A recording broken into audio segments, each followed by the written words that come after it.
Om Swastiastu. Perkenalkan, nama saya Niko Mantria Padmasari dengan NIM 22110111012. Saya dari Program Studi Bimbingan Konseling Universitas Pendidikan Ganesha. Nah, pada kesempatan kali ini saya akan menjelaskan terkait intelijensi, yang dimana penjelasan ini dapat kita simak bersama-sama pada saat kegiatan klasikal bimbingan dan konseling.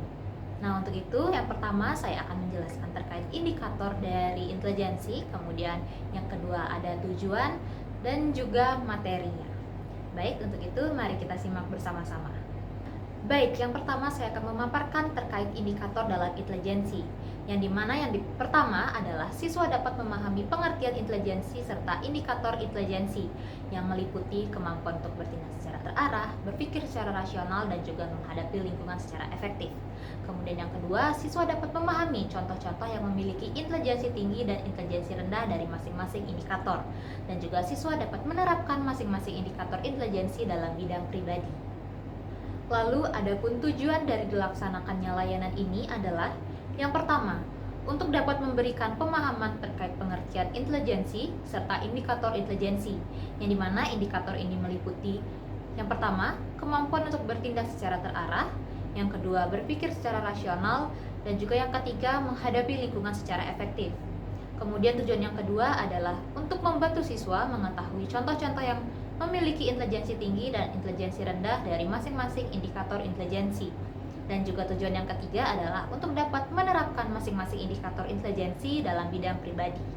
Selanjutnya kita akan membahas terkait materi yang akan saya bawakan pada kesempatan kali ini, yang dimana menurut Davis Wechsler 1972 yang menyatakan bahwa intelijensi adalah kemampuan untuk bertindak secara terarah, berpikir secara rasional, dan menghadapi lingkungan secara efektif.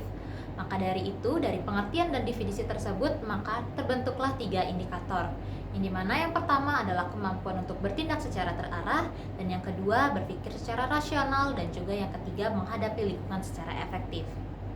Dari masing-masing indikator tersebut dapat pula kita simpulkan pengertian-pengertiannya, yang dimana yang pertama terkait indikator kemampuan untuk bertindak secara terarah, yang dapat diartikan sebagai hal yang merujuk pada kapasitas individu untuk menentukan tujuan yang jelas dengan mengambil langkah-langkah yang konsisten serta terencana untuk mencapai tujuan tersebut. Contohnya adalah seorang dosen yang mampu mengarahkan perilaku dan tindakannya secara sadar, fokus, dan tidak mudah teralihkan, serta mampu memusatkan perhatian pada penyelesaian masalah atau pencarian target yang sudah direncanakan. Kemudian indikator yang kedua, berpikir secara rasional, dapat diartikan sebagai kemampuan seorang individu untuk dapat menggunakan logika, fakta, dan data dalam proses pengambilan keputusan atau pemecahan masalah.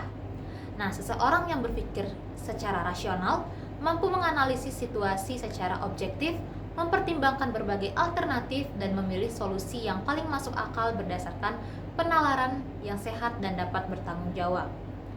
Pada prosesnya, mengutamakan penggunaan akal sehat dan menghindari pengaruh emosi dan juga prasangka pribadi.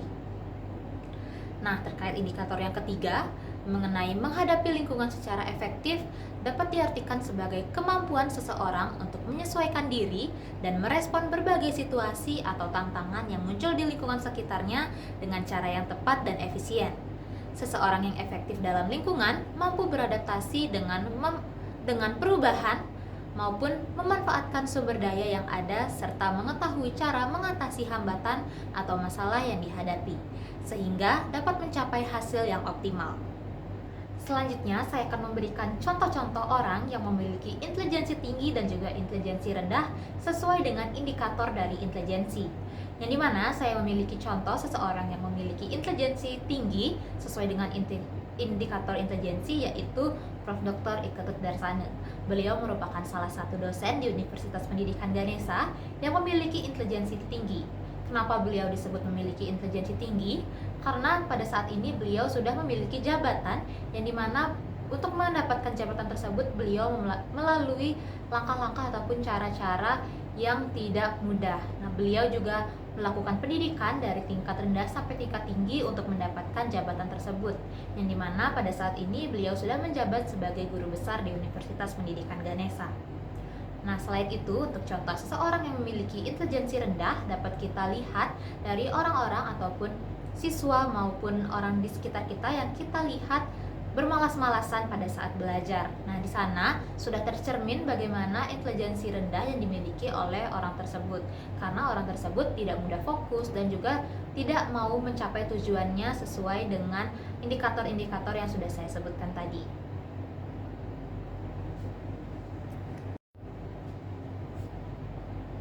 Selanjutnya adalah terkait penerapan intelijensi, yang dimana intelijensi di sini bisa juga kita kenal sebagai tes IQ ataupun hasil dari tes IQ. Nah, pada saat ini intelijensi juga dapat berpengaruh pada kehidupan pribadi kita, kehidupan sosial, kehidupan belajar, dan juga karir. Karena intelijensi akan mempengaruhi bidang-bidang tersebut. Dalam kehidupan sosial, seorang yang memiliki intelijensi tinggi akan lebih mudah untuk bersosialisasi. Kemudian pada kehidupan pribadi, seseorang yang memiliki intelijensi tinggi akan mudah untuk mengarahkan dirinya, terutama untuk fokus ataupun memiliki tujuan hidup. Lalu pada bidang belajar, intelijensi ini sangat berguna untuk membantu kita dalam menangkap ilmu-ilmu yang kita dapatkan. Kemudian juga pada bidang karir, intelijensi akan membantu kita mengarahkan kemana karir yang akan kita tuju dan juga apakah karir tersebut sesuai dengan apa yang kita minati. Baik, sekian penjelasan saya tadi terkait intelijensi yang dimana sudah memuat terkait indikator, tujuan, materi, lalu contoh-contoh seseorang yang memiliki intelijensi tinggi dan juga intelijensi rendah, serta bagaimana penerapan intelijensi. Nah, untuk itu saya akan menutup penyampaian materi ini dengan mengucapkan salam. Om Santi Santi Santi Om.